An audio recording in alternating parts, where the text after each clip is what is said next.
Ada beberapa alasan-alasan dalam iman Kristiani dikatakan dia Tuhan. Yang pertama, rupanya karena Yesus itu lahir tidak punya bapak. Sebenarnya Nabi Adam itu lebih berhak menjadi Tuhan karena dia tidak punya bapak, tidak punya ibu. Yang kedua, dikatakan Nabi Isa atau Yesus itu pernah menghidupkan orang mati, lalu dikatakan Tuhan. Karena pribadinya yang berkuasa, maka dia sanggup menghidupkan orang mati. Karena pribadinya yang ilahi, maka dia sanggup mentahirkan orang kusta, bahkan yang mati dibangkitkan. Berkuasa untuk mengampuni dosa, berkuasa untuk menebus manusia dari dosa, kematian yang kekal, dan dari jeratan kuasa iblis. Dia adalah sang juru selamat yang menyelamatkan manusia dari dosa. Dia adalah Tuhan yang berkuasa atas langit dan bumi, bahkan terkemuka di dunia dan di akhirat.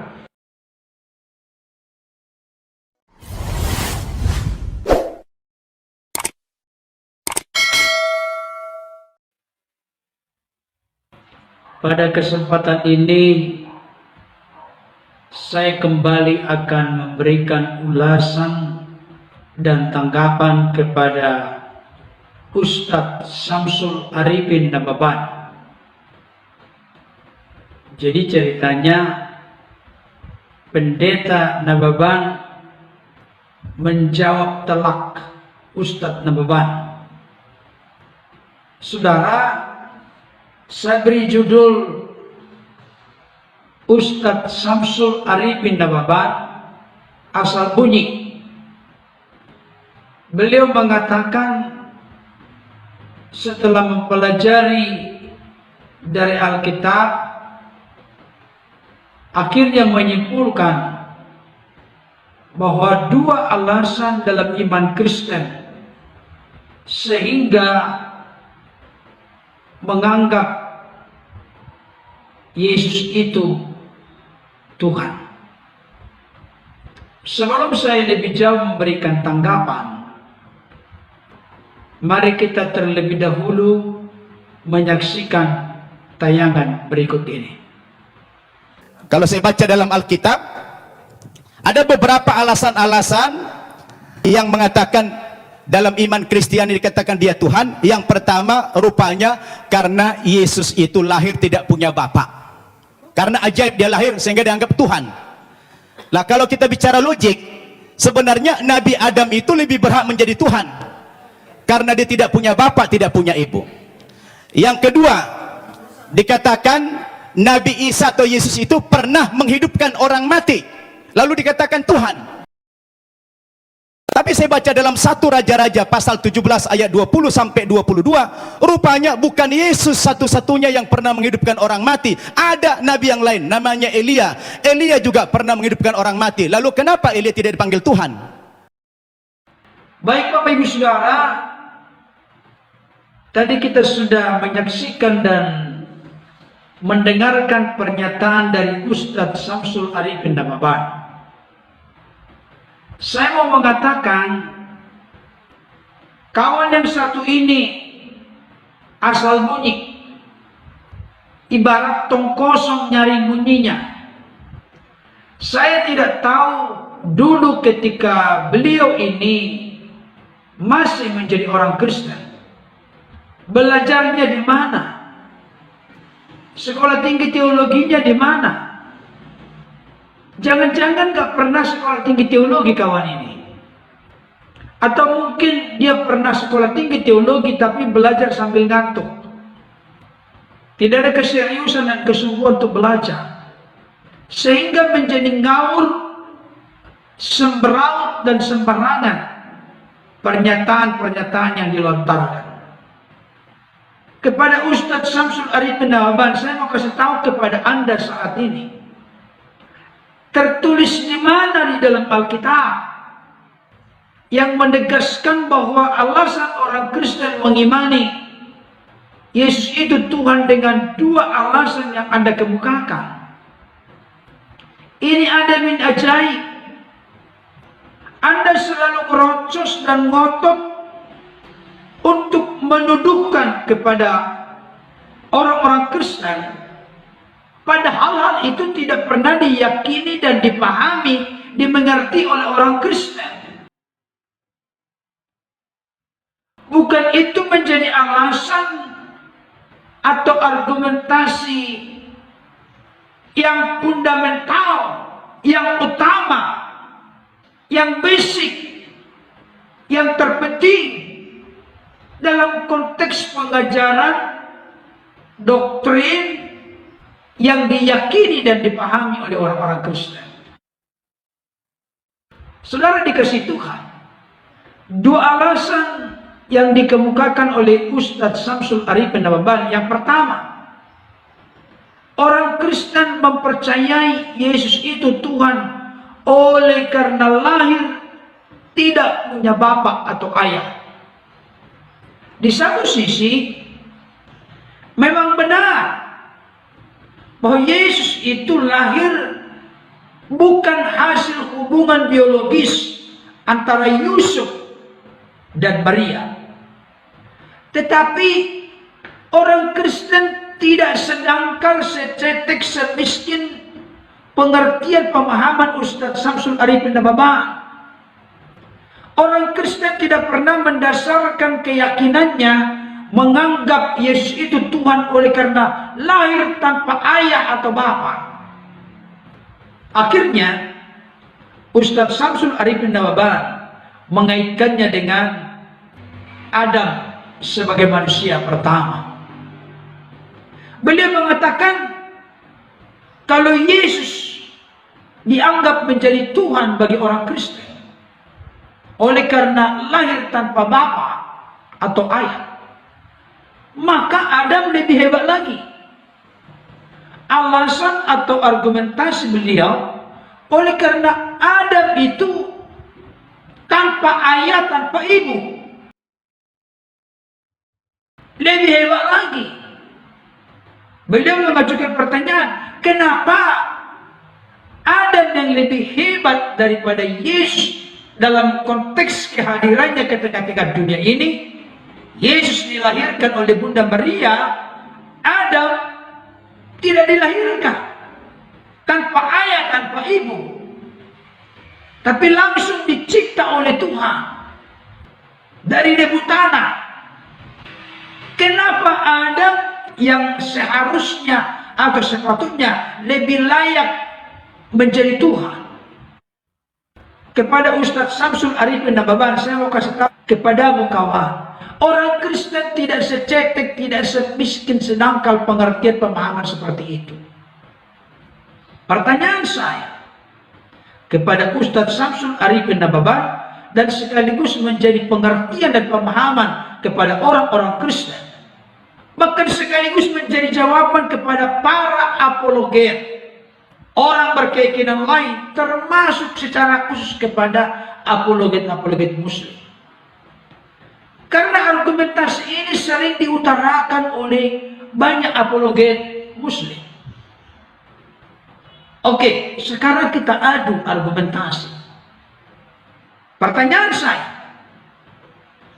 apakah Adam itu sudah ada sebelum Adam itu dicipta dari debu tanah? Akhirnya ditiupkan roh oleh Allah sehingga menjadi makhluk hidup. Saya ulangi kembali pertanyaan ini.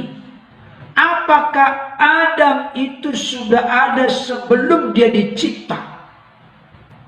Tolong jawab ini Ustaz Samsul Arifin Nababan. Maka jawabannya sudah pasti tidak ada. Oke, kita bandingkan dengan Yesus.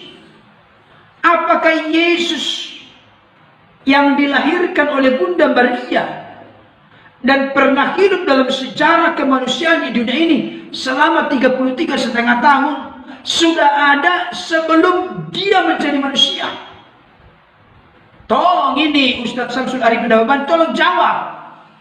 Jadi jangan secetek itu kawan. Anda sangat percaya diri saya ketika bicara, tapi asal bunyi tong kosong nyaring bunyinya, tidak ada apa-apanya, cetek sekali ilmunya. Tapi pedenya luar biasa. Saya tunjukkan kepada Ustaz Samsul Arifin Nababan Firman Tuhan berkata begini di dalam Yohanes 1 ayat 1 sampai 3. Pada mulanya adalah firman, firman itu bersama-sama dengan Allah, dan firman itu adalah Allah. Ia pada mulanya bersama-sama dengan Allah. Saya percaya dan yakin Ustadz Samsul Arifin Nawaban tidak mengerti ayat ini. Pada mulanya adalah firman. Tidak ada permulaan sebetulnya. En arche en hologos. Baik Allah yang disapa dengan Bapa dan firman-Nya serta Roh-Nya itu tidak punya permulaan. Sudah ada sejak kekal, unlimited, tanpa batas. Kalau Adam mau dianggap lebih hebat daripada Yesus, saudaraku, ini sangat naif, sangat rendah, dan mohon maaf, ini konsep pengertian pemahaman yang sangat bodoh, dangkal, dan cetek. Dikatakan begini, segala sesuatu dijadikan oleh Dia. Oleh siapa? Oleh firman. Dan tanpa Dia, maksudnya tanpa firman, tidak ada sesuatu pun yang telah jadi dari segala yang telah dijadikan. Jadi Yesus tetap lebih unggul daripada Adam dan dari seluruh ciptaan. Bahkan Adam ada, seluruh ciptaan ada, oleh karena dicipta oleh Allah dengan firman-Nya. Dan Yohanes 1 ayat 14 jelas berkata, firman itu telah menjadi manusia dan diam di antara kita, dan kita telah melihat kemuliaannya, yaitu kemuliaan yang diberikan kepadanya sebagai anak tunggal Bapa, penuh kasih karunia dan kebenaran. Firman itu telah menjadi manusia. Proses firman menjadi manusia itulah yang dikandung oleh Bunda Maria dan akhirnya dilahirkan. Kemanusiaan Yesus yang berasal dari Bunda Maria. Bapak Ibu Saudara yang dikasihi Tuhan. Jadi perlu saya tegaskan kepada Ustadz Samsul Arifin Nawaban, sebelum sang firman menjadi manusia, dia sudah punya keberadaan sebagai firman. Dia sudah punya praeksistensi sebagai firman. Bahkan ayat firman Tuhan lain berkata, saya akan bacakan untuk kita dulu ya. Dari Yohanes pasal 8 ayat yang ke-42. Tolong ini Ustadz Samsul Arifin Nawaban, buka hati dan pikiranmu kawan, supaya mengerti dan memahami. Bukan secetek pernyataanmu Yesus mau dibandingkan dengan Adam. Yesus dalam praeksistensinya sebagai firman mencipta segala sesuatu. Tanpa firman tidak ada segala sesuatu. Bagaimana mau dibandingkan pencipta dengan ciptaan? Ini aneh bin ajaib. Yohanes pasal 8 ayat 42 dikatakan demikian. Kata Yesus kepada mereka, jikalau Allah adalah Bapamu, kamu akan mengasihi aku, sebab aku keluar dan datang dari Allah. Yesus menyatakan dirinya keluar dan datang dari Allah. Kalau Yesus itu keluar dari Allah, berarti sebelumnya ada di dalam Allah. Sebagai apa? Bukan sebagai manusia, karena kemanusiaan Yesus itu dikandung dan dilahirkan oleh Bunda Maria. Dan inilah yang tidak dimengerti dan dipahami oleh orang-orang Yahudi. Mereka belum lulus katekisasi. Dan saya yakin ini Ustadz Samsul Arifin Nawaban dulu belum sempat lulus katekisasi. Kalau Yesus keluar dari Allah, sebelumnya ada di dalam Allah. Dalam posisi sebagai apa Yesus ada di dalam Allah? Dalam posisi sebagai firman. Pertanyaan saya, apakah Adam itu sebelumnya ada di dalam diri Allah dalam konteks kekekalan? Tidak ada. Jadi saudaraku, ini yang semarga dengan saya, Ustadz Samsul Arifin Nababan. Pernyataanmu dan ilmumu mengenai kekristenan sangat cetek, tapi merasa percaya diri. Nanti kan saya tunjukkan kutipan-kutipan ayat yang Anda sebutkan itu salah kaprah. Tidak tahu konteks Alkitab. Siapa yang bicara dan bicara kepada siapa. Salah kutip. Tetapi merasa percaya dirinya tinggi sekali. Dan gaya bahasanya lantang sekali. Tapi tong kosong nyaring bunyinya alias asal bunyi. Bahkan di dalam Yohanes pasal 8 ayat yang ke-58 dikatakan demikian. Kata Yesus kepada mereka, aku berkata kepadamu, sesungguhnya sebelum Abraham jadi, aku telah ada. Akhirnya hal ini menimbulkan pertentangan dan reaksi dari orang-orang Yahudi. Umurmu belum sampai 50 tahun dan engkau telah melihat Abraham. Yang benar saja. Orang-orang Yahudi hanya mengerti, mengenal, memahami Yesus dalam konteks keberadaannya sebagai manusia. Mereka belum lulus katekisasi. Mereka tidak mengerti dan memahami bahwa eksistensi Yesus sudah ada sebelum menjadi manusia. Sebagai apa? Sebagai firman yang menciptakan segala sesuatu, dan tidak ada yang jadi dari segala yang dijadikan tanpa firman. Ustadz Samsul Arifin Nababan mau membandingkan pencipta dengan ciptaan. Sangat cetek ilmunya.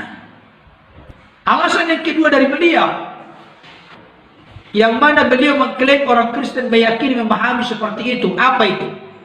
Yesus pernah menghidupkan orang mati. Memang data dan fakta Alkitab menunjukkan paling tidak dalam 2 kesempatan. Yang pertama, anak dari seorang janda di kota Nain sudah diusung ingin dikuburkan. Yesus mendekati usungan itu dan berkata, hai anak muda, bangkitlah. Maka dia pun bangkit. Dan jangan lupa, Yesus tidak berkata, ya Bapa, tolonglah belas kasihanmu supaya anak muda ini bangkit dari antara orang mati. Tidak. Hai anak muda, bangkitlah. Otoritas, kuasa ada dalam diri Yesus. Karena kita harus mengerti, memahami dia dalam dua natur. Natur kemanusiaannya yang lapar, haus, takut, lelah, berdoa, mati, dan lain sebagainya. Tapi natur keilahiannya jelas terlihat sebelum Abraham ada. Dia sudah ada. Bahkan sebelum Adam ada, dia sudah ada dalam keberadaan sebagai firman yang ada dalam diri Allah. Saudaraku yang dikasihi Tuhan, orang Kristen tidak pernah sedangkal mengerti, memahami Yesus itu menghidupkan orang mati, termasuk juga saya katakan tadi pemuda di Nain, anak dari seorang janda. Yang kedua, Lazarus, saudara Marta dan Maria, sudah 4 hari dalam kubur, sudah berbau busuk. Tapi Yesus berkata, Lazarus, keluarlah. Lazarus pun keluar. Akhirnya dia bangkit dari antara orang mati. Tapi bukan sedangkal itu pengertian pemahaman orang Kristen, sehingga mempercayai dan mengakui Yesus sebagai Tuhan. Memang dari sononya dia sebagai Tuhan, kalau konteksnya itu bukan jabatan atau gelar. Ustadz Samsul Arifin Nababan tidak mengerti, memahami ini. Saya yakin tidak ngerti. Kalau beliau menyebut Yesus Tuhan itu artinya Allah, bukan otomatis seperti itu. Tolong belajar yang banyak kawan, supaya jangan asal bunyi. Saya kasih tahu, kalimatnya jangan dibalik. Karena Yesus pernah menghidupkan orang mati, termasuk pemuda di Nain dan juga Lazarus, maka kita anggap dan yakini dia Tuhan. Bukan.